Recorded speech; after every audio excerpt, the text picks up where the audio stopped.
podcast 30. It's called Managing Your Margins, and it's from our Marriage on a Man book. That's a lot of M's. Yeah, I know it does. For me, my wife, she likes words and relationships. Quiet on the set. Lights. Camera. Action. Roll camera.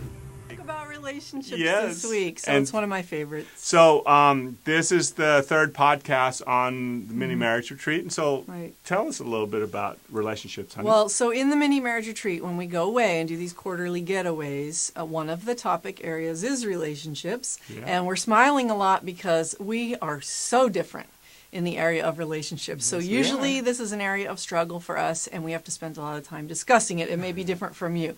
But what do we talk about in the area of relationships? Well, we talk about our marriage, don't we? We talk about in detail about how we're feeling about one another and meeting one another's needs. We talk about physical, emotional, spiritual things that have to do with our marriage, if we're connecting or not connecting. We talk about our date nights and those kinds of things. So we first, the priority in that relationship category is our marriage. But then we also talk about our family. We've mentioned, I think, before in podcasts, our families are very different too. Clint's is real small.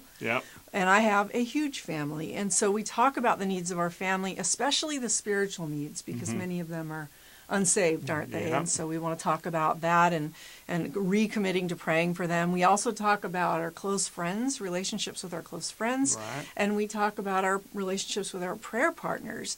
This seems like a lot, but those are the relationships that are closest around our little circle.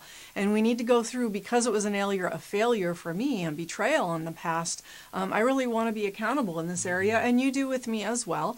And so we talk about that. How are we feeling about the different relationships that we have? Are there any red flags? Are there any concerns? So all of this kind of fits in that relationship category. So I forget which chapter it was when we talk about affair-proof in your marriage, but it actually it goes into this category in the mini marriage retreat. How are we doing here? Are we in where we're supposed to be, and are we doing what we're supposed to be doing? And it's really important.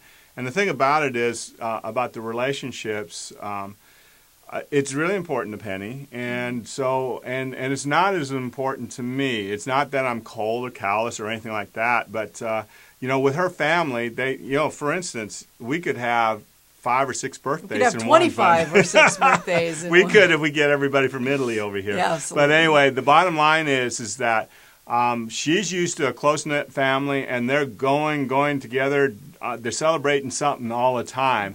And in my family, because it's a smaller family, there wasn't that many celebrations, or at least they were spread out throughout the year, so we weren't wearing ourselves out. But so going away and talking about this helps us look ahead. And for Clint, he gets overwhelmed if I'm saying, we've got 15 birthdays and celebrations, we're going here, we're going there, or we're struggling with this relationship or that relationship. But if we look at it in a 90-day chunk, you've mentioned that kind of helps you have a heads up. Yeah, for me, I need a heads up. Don't tell me 2 months or 3 months in advance. Of course, this 90 days is a 3-month thing. But if we break it down into chunks and you let me know that, hey, we have 3 birthdays next month and 5 the month after that, and, we're going home for Christmas and we've got to do this. When we sit down and talk about those things, and I know in advance, it's not like she shows up the day before and says, oh, by the way, we got to go to 10 different places, and I have other plans made. So this is how we make sure our schedule is lined up with God's first, and then with each other's second. And then we want to make sure we're ministering to our family and our friends and our prayer partners and stuff. So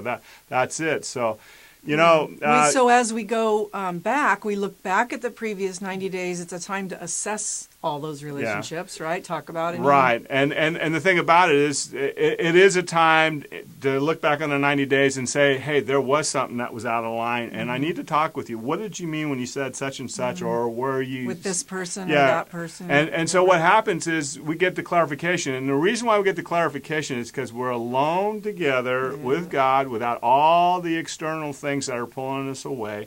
And the thing about it is we sit down and we truly talk about these things things in a very godly way. And it's really neat to look back and see what God's done in the area of relationships, even the hard parts over 90 days, and then to be excited about planning forward the next 90 days. Right. In fact, we're going to plan for our next podcast, and that is going to be what? Health and fitness, yes. Isn't it? That's the next category. And that's a really important category for both the man and the wife. Especially as we get older. Yes, I know. Loads of fun. Anyway, join us next in the next podcast when we talk about the category under the mini marriage retreat of health and fitness. There you go.